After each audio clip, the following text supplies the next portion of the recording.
Friends, welcome to the EPG Pathshala program of the UGC in linguistics. I am KV Subbarao, formerly from the University of Delhi and the University of Hyderabad. In the last unit, we have discussed several features of Tibeto-Burman languages, and this is the unit in continuation where we would discuss some other significant features of Tibeto-Burman languages. What are the features that we are going to discuss? One is incorporation, another is nominal and verbal reflexives and reciprocals, relative clauses and clefs, forward and backward control. One of the, you have negatives like any other language in Tibeto-Burman languages, and you have negative polarity items. What is a negative polarity item? A negative polarity item presupposes the occurrence of a negative in the sentence. Ram does not know anybody, where the negative polarity item any requires not obligatorily. You cannot say Ram knows anybody. So, I did not eat anything. You cannot say I ate anything, not as a negative polarity item, but it changes the meaning. So, when not any go together. Similarly, Tibeto-Burman languages also have negative polarity items. The interesting feature about Tibeto-Burman languages is the negative polarity item is incorporated in the verb. Take for example, sentence number 43 from Mizo. Let us take the English sentence first. Have you ever seen the Taj Mahal? Ever is a negative polarity item, and since you have a question, the sentence is grammatical. Have you ever seen the Taj Mahal? So, for a negative polarity item to occur, either you require a negative or a question. What is interesting about Tibeto-Burman languages is that the negative polarity item occurs to the right of the verb in Kuki-Chin languages. Take for example, ever is a negative polarity item in English. The corresponding form for ever in Mizo is hlak. So, hlak, ever is a free form in English. Have you ever seen the Taj Mahal? But in Mizo, it is a bound form because it occurs as part of the verb. So, let us look at this. Taj Mahal ihmu ta hlak am. I is second person singular agreement marker. Hmu is the verb to see. Ta is the completion marker.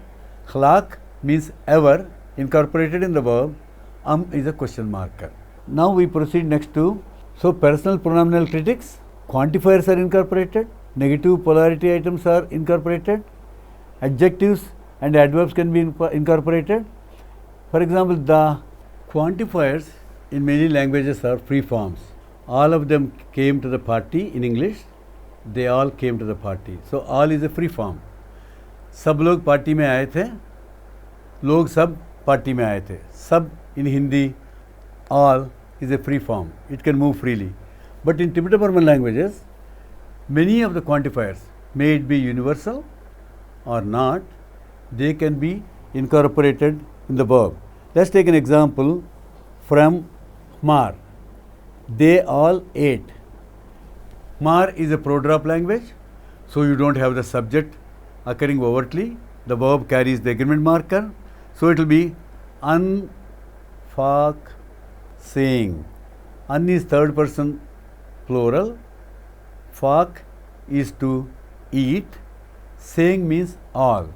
So, this quantifier saying has the subject in its scope. So, Fak saying means they all ate. Another interesting feature is that Mizo and the other Kuki-Chin languages and some other Tibeto-Burman languages permit adjunct incorporation. Let us take a sentence like in English, Zowa certainly will go to school today. Zowa is the name of a boy, certainly is an adjunct, will go to the school today is a verb and followed by an adverb and another adverb. In English, I can also say, certainly Zoe will go to school today. What happens in Mizo. In Mizo, the form certainly occurs as a verbal form. For example, you can see, and the position of the form, unlike English or any other language, is fixed. So the word for certainly in Mizo is ngei. So Zoba certainly will go to school today. Waina, Zobatsu, Sikula, Akal, Gei, Ang. Ngei, Kal is the verb to go, A is the third person singular, Kal is the verb to go, Gei is certainly, Ang is future. Then you can incorporate the commutative postposition in the verb. What is a commutative? Commutative is with, along with, like with John, with Mary. In Hindi, Ram ke saath, Sita ke saath. Ke saath is your commutative postposition. In Mizo, Mar, and other Cookie-Chin languages, you have a postposition that occurs with a noun, like for example, keile. Keile means with. Keile means kei, I, le, with. So this is like Hindi or English or any other language. The sentence number that I am referring to is 46. Lali keile sau anchum. Lali sat only with me. Now notice that the subject is in the nominative case. Why is it in the nominative case? Because the verb chung, sit, is intransitive. It does not permit a negative case marked subject. Then Lali keile tsau anchung. I is third person singular, N is the verbal reflexive. Now what happens when the postposition le is incorporated in the verb as pui with, you can see in sentence number 47. Once the postposition is incorporated, the NP is a bare NP. What is the NP? Earlier we have seen keile tsau, with me. Now it is kei tsau. What are the phenomena that happen now, that take place? The moment you put pui with the verb, the moment you incorporate pui in the verb, pui is with the postposition, as we have seen earlier, the valence of the verb increases by 1. Chung by itself is intransitive, but chung pui is transitive. So now, once the verb is transitive, the subject gets ergative case mark. And in Mizo, direct object and indirect object in first person and second person trigger agreement in the verb. And the pronouns occur as pronominal clitics. Let us take the sentence again now and see. Lali sat only with me. Lalin kei tsau a mi chung pui. Lali is ergative case marked because chung pui is transitive. Kei tsau is the direct object, which is I, and then a direct object triggers agreement in the verb. So the first person agreement marker is me. The third person subject agreement marker is a, mi, chung, hui. Let us look at the earlier sentence where the verb is intransitive. In 46, as you can see, Lali, keile, tsau, and chung. Lali is not ergative case marked. Keile, I with, does not trigger agreement in the verb because it is not a direct object, it is a postpositional object, and postpositional objects in Mizo or in Cookie-Chin or in any other language cannot trigger agreement in the verb. So in 46, Lali, keile, tsau, anchung, only the agreement is with the subject. Now when you see sentence number 47, Because of the transitive nature of the verb, the subject is ergative case marked, and kei chow becomes the direct object. Then the direct object triggers agreement in the verb. So you have third person agreement marker, the subject agreement marker a, me, the first person direct object agreement marker, n, which is a verbal reflexive that occurs with a set of intransitive verbs in mar.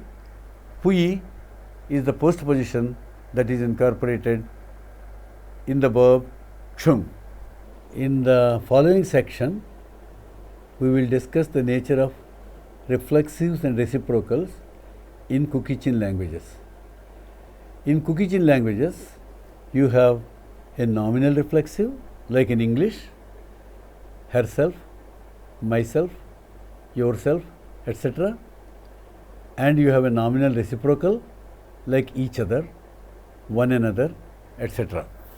What happens is, in Kuki-Chin languages have nominal reflexives and reciprocals and verbal reflexives and reciprocals.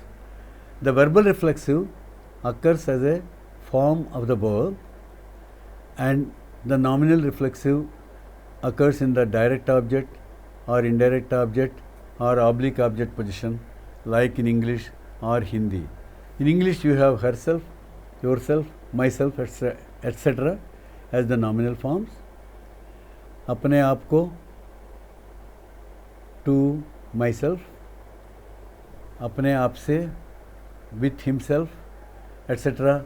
You have अपने आप पर, on myself or on himself in Hindi as nominal forms. Dravidian languages have verbal reflexives and verbal reciprocals, and Mizo and the other Kuki-Chin languages shares this feature with Dravidian and the Munda languages too. Let us remember that a transitive verb requires an ergative case marked subject in the Kuki-Chin languages. So if you have a sentence like Zova sa zovi, zovan zovitsu achmu. Zova, in is the ergative marker because chmu is the verb to meet or to see is transitive. Zovan, zovi is a girl's name. Chu is a definite marker that occurs with proper names. Zovan, zovitsu, achmu. A is the third singular marker. Mu is the verb to meet or see. The verb to hate is hua. So let's take a sentence in 48. Zova hates himself. You can see the nominal reflexive ama le ama and the verbal reflexive in to the right of the agreement marker. A few words about the nominal reflexive are in order. The nominal reflexive in Mizo is a complex form like in Dravidian, like in Hindi or Indo-Aryan languages, many Indo-Aryan languages, like apne aap.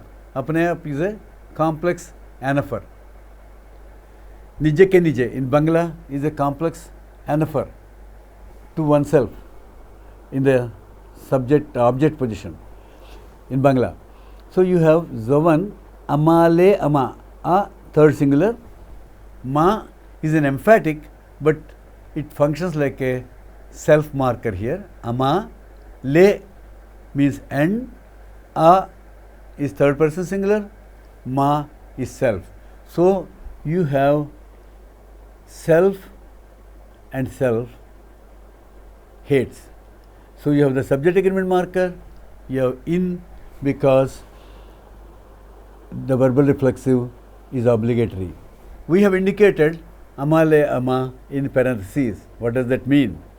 It means that the nominal reflexive can be dropped, and so is the case with a nominal reciprocal, whereas a verbal reflexive like in Dravidian cannot be dropped and a verbal reciprocal cannot be dropped.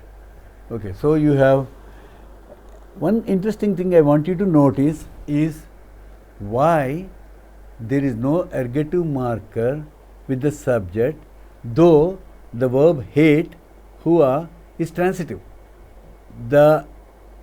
When you have a verbal reflexive, the verbal reflexive detransitivizes the verb. Hence, the verb hua, in hua, that is verbal reflexive and hua, is treated like an intransitive verb. Therefore, it cannot assign ergative case marker to the subject zoa. In Mizo, in the speech of younger generation these days, you observe that the ergative case marker occurs with the subject. For example, take a sentence like zoa sa zovi, as we have just discussed. Zovan zovi tsu ahmu. Zoa saw himself in the mirror. Zoa dartla langa, in the mirror, a in mu. But in the speech of younger generation now, that you can see, instead of zoa, you can see zovan. You can hear the zovan, amale ama, dartla langa, in the mirror, a in mu. Why is this taking place? This is due to the principle of rule generalization. Since you have mu as a transitive verb and the subject is ergative case marked, some of the younger generation think, some speakers of the younger generation think that even when you put amale, ama or the verbal reflexive, the verb should be ergative case marked. Now, we will discuss the case of a language which is called missing, M-I-S-I-N-G, not M-I-S-S-I-N-G. M-I-S-S-I-N-G is an English word, and this is missing with one S. It's a Tibeto-Burman language spoken in Assam.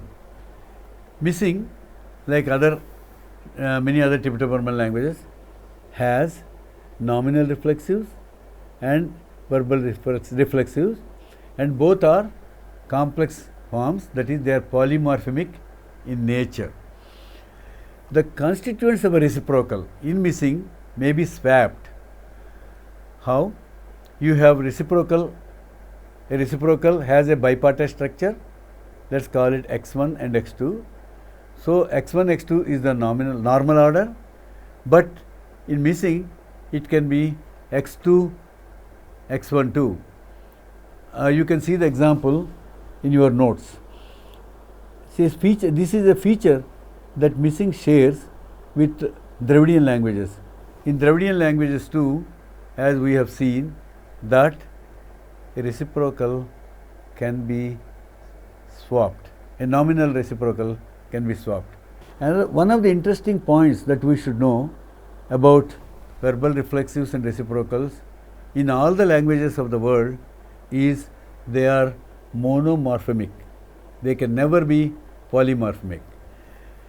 The verbal reflexive and reciprocal, as we have seen earlier, functions like a detransitivizer that makes the verb intransitive, and as a result of which, in a language that has ergative case, the subject is in the nominative case. The verbal reflexive in missing 2 functions like a detransitivizer. What is the example? Let's take for example Mizo. I close the door. In Mizo, close is a transitive verb like in any other language. Door is the direct object. But the door got closed. There, to get closed, the door closed.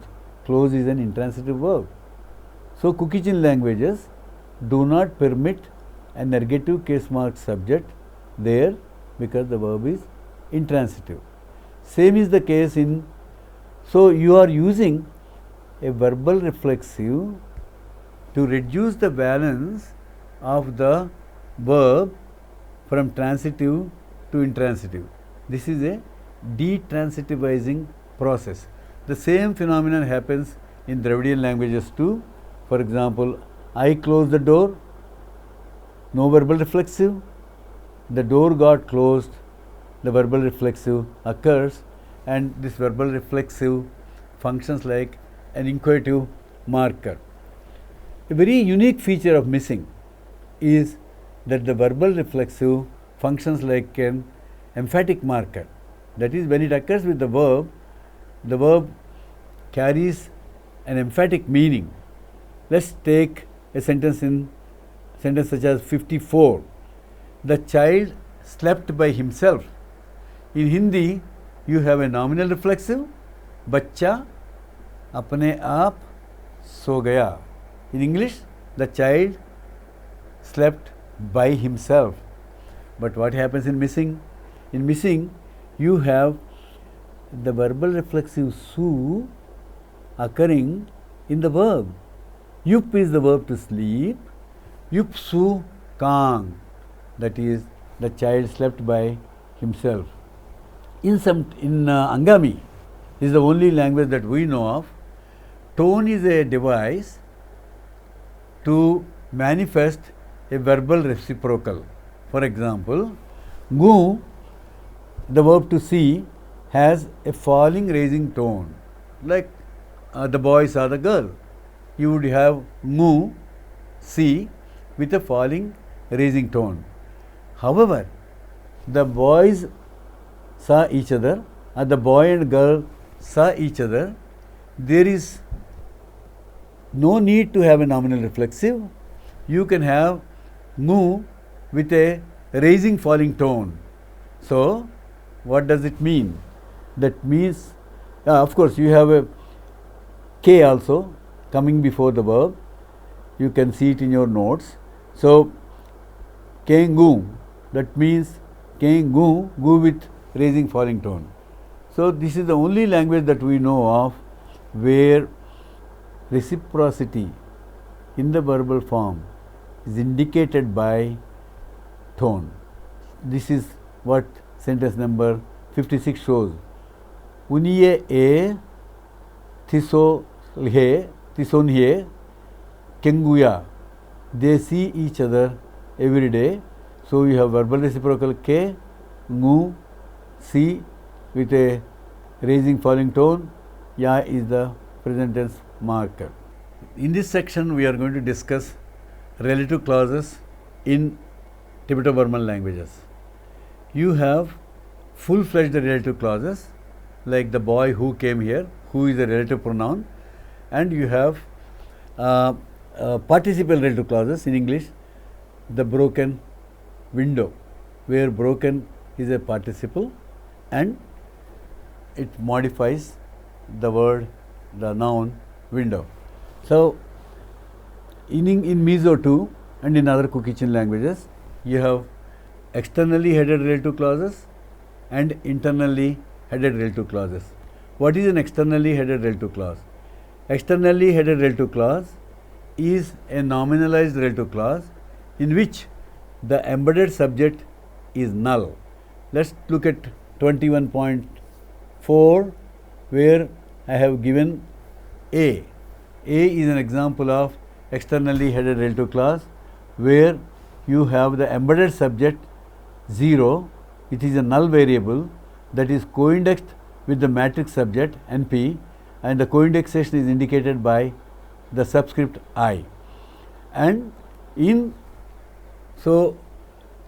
something like the boy who came here is my friend. In Hindi, घर आया हुआ बच्चा. Suppose if you have a full-fledged relative clause, you have in Hindi, जो बच्चा घर आया वो मेरा दोस्त है. But if I want to make it into an externally headed relative clause, in Hindi, घर आए हुए मेहमान. You cannot have मेहमान घर आए हुए मेहमान. Why? Because in the externally headed relative clause, the embedded subject is always obligatorily dropped, and that is a null variable that is coindexed with the NP, with an NP in the matrix clause. You also have in Tibeto-Burman languages internally headed relative clauses. What does that mean? The head of the relative clause occurs in the embedded clause and the matrix clause carries the null variable.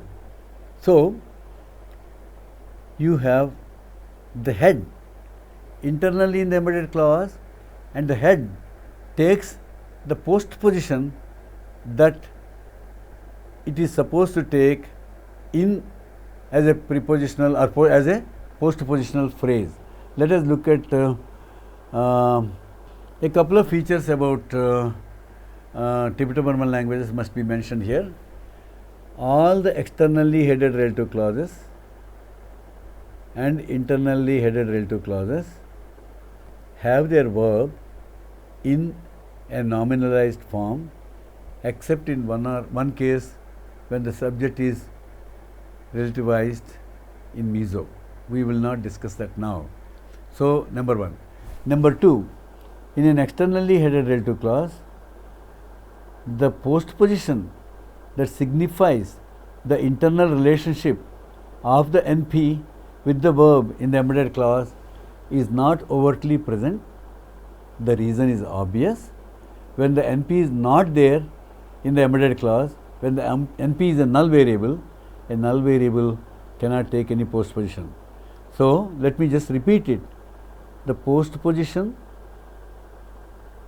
that goes with the head, which manifests the semantic or thematic relationship with the embedded verb, cannot be overtly present in an externally headed relative clause, whereas a postposition that is thematically related to the verb in the internally headed relative clause may be overtly present or may not be overtly present.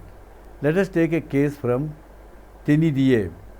In Tenidiye, you have NEHRC, that is an externally headed relative clause.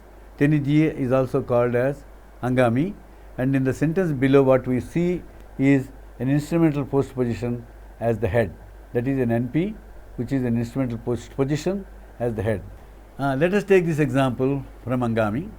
The word for knife is Kutari. Since it is an externally headed relative clause, the head knife occurs in the matrix clause.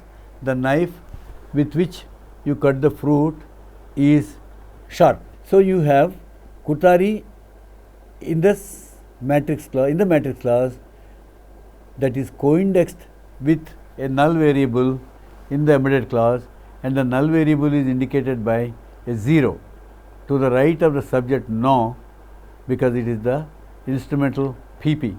So, no nasi leke cha Kutari u puvo, we say the knife with which you cut the fruit is very sharp. In an internally headed relative clause, as you would recall, the head noun occurs in the embedded verb, embedded sentence.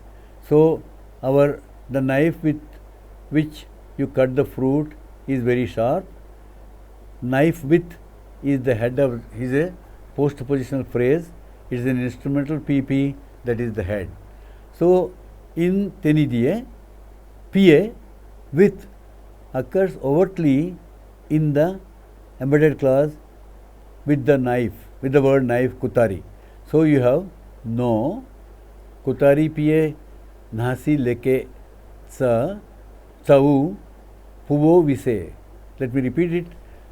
No Kutari PA nasi leke chau puvo vise.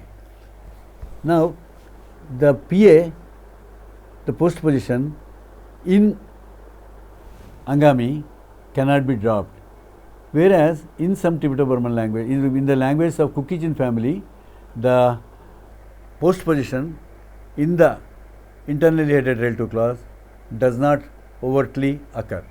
A construction that is very similar to relative clauses is the cleft construction. What is a cleft construction? I like books. Then when you want to bring books into focus, what do you do in English? It is books that I like. She loves apples. It is apples that she loves. She loves apples is a simple sentence, but when you say it is apples that she likes, it is a biclausal sentence. That is, it has two clauses. It is apples. That she likes is another clause. Of course, the direct object is clefted. That's why it is apples that she likes. Kuki-Chin languages and Naga languages have a cleft construction, and the cleft construction is like the relative clause construction, which is biclausal. Let us take an example where the direct object is clefted in Mar. By the way, what are the positions that can be clefted?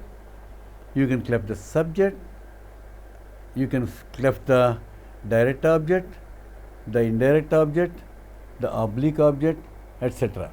So, you have direct object clefted, and if you recall, I said that Kuki-Chin languages have robust subject verb agreement.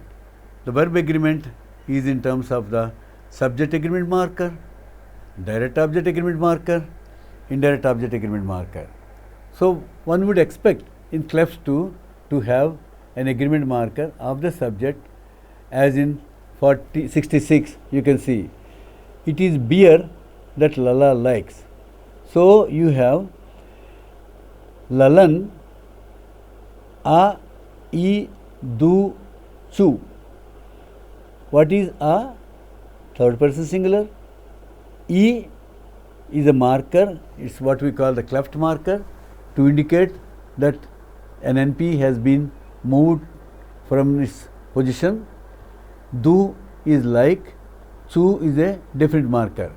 So, beer, ani, Lalan. Lalan is an ergative case mark. Lalan, the subject is ergative case marked because do like is transitive. It is beer that Lala likes. Lalan, beer, ni, verb be, Lalan, the trace is there, that is from where you have moved the NP, beer, to the left, a, e, do, chu. So, you have a cleft marker within the verb, and it is a feature that only to the best of our knowledge Mar has. No other Indian language has a cleft clitic or a cleft marker to indicate that something has moved from its original position either to the left or to the right. What I want you to notice in this sentence is the a third person agreement marker agrees with the subject Lala. That means there is subject verb agreement in the embedded clause.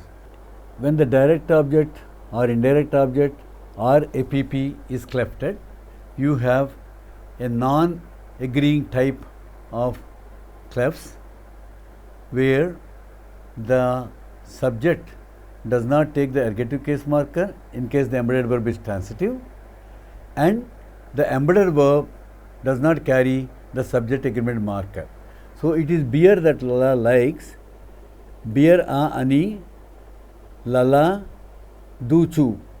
So, Lala, though the verb do is transitive, Lala is not ergative case marked. Since subject agreement marker is not there, a is not there. In fact, this gives strong evidence in support of the inherent and intrinsic relationship between case and agreement. In Tibeto-Burman languages, if agreement marker is not overtly present, the ergative case marker cannot occur with the subject. The next topic that we are going to discuss is control. Control structures, you know that something like John wants to marry Susan. You have John wants as the matrix clause, and the object is to marry Susan. So, to marry is an infinitival form of the verb, and the subject of the embedded clause is big pro, that is co-indexed with John in John wants to marry Susan. Now, what happens in a language? Let's call the case of English as forward control, as a case of forward control, because you have John in the matrix clause and pro in the embedded clause. So let us look at a sentence in Mizo where you have the subject or the controller is in the matrix clause and the controllee, that is the pro, big pro, is in the embedded clause. You have Zova wants to sit on the bench. Zovan Shutlenga Shut Adu, that is Zova ergative case marker Shutlenga on the chair, Shut sit Adu. Here the verb Kuki-Chin languages, some of the Kuki-Chin languages have two forms for a set of verbs. Chut is a non-finite form when it is an infinitive. So you have our nominalized form. So chut is minus finite. That's what we have indicated there. Suppose Zova sat on the bench, or simply Zova sat. Zova or chu. So that means the verb sit has two forms. Chu when it is a finite, when it works as functions like a finite verb, and chut is a non-finite verb, non-finite form. Similarly, the verb to kill, tat, is finite. Athat, he died. Oh, sorry, tat is kill. Athat, he died. To kill somebody, he wants to kill somebody, then you have the form tha. So this is a case of forward control. Coming back to our sentence, Zova wants to sit on the bench. Zovan chutlenga chut adu.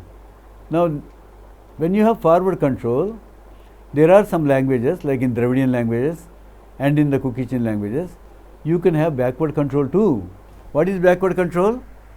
You can have the embedded subject overtly present and the matrix subject overtly absent. Zova wants to sit on the bench, so you have the embedded subject Zova is in the embedded clause, Shutlenga on the chair, Achu, because the verb Zova, the verb is finite here, Achu, do. The matrix subject is absent. Since the subject is absent, the matrix verb cannot carry the agreement marker. So you have, let me repeat the sentence again. This is a kind of complicated sentence.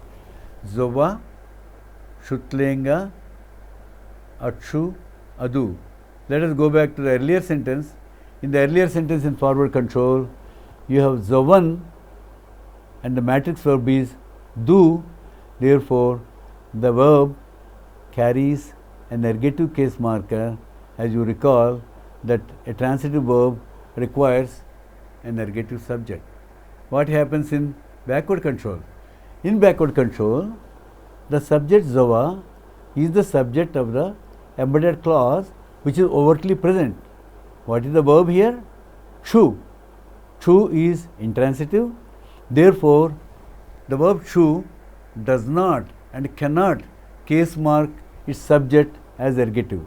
So you have Zova, Chutlenga, Achu, do. This gives you a beautiful syntactic minimal pair where in the same sentence you have a finite form of the verb and a non-finite form of the verb.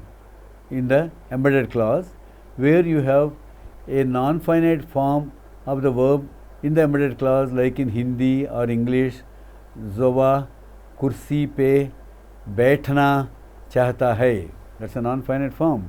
Zova wants to sit on the chair.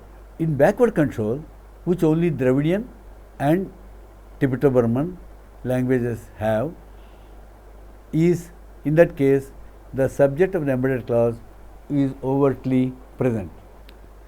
In this unit, we have discussed incorporation, the nature of the verbal reflexive and the reciprocal marker, how the verbal reflexive or reciprocal detransitivizes a verb, and relative clauses and clefs and forward and backward control. And one point that you must notice is most of the Tibeto-Burman languages do not have a full-fledged relative clause like Indo-Aryan languages have. What they have is an externally headed relative clause and an internally headed relative clause, where the verb is normally a nominalized form of the verb, and either the embedded subject, embedded NP, or the matrix NP that is deleted depending upon whether it is a externally headed relative clause or internally relative clause. Thank you.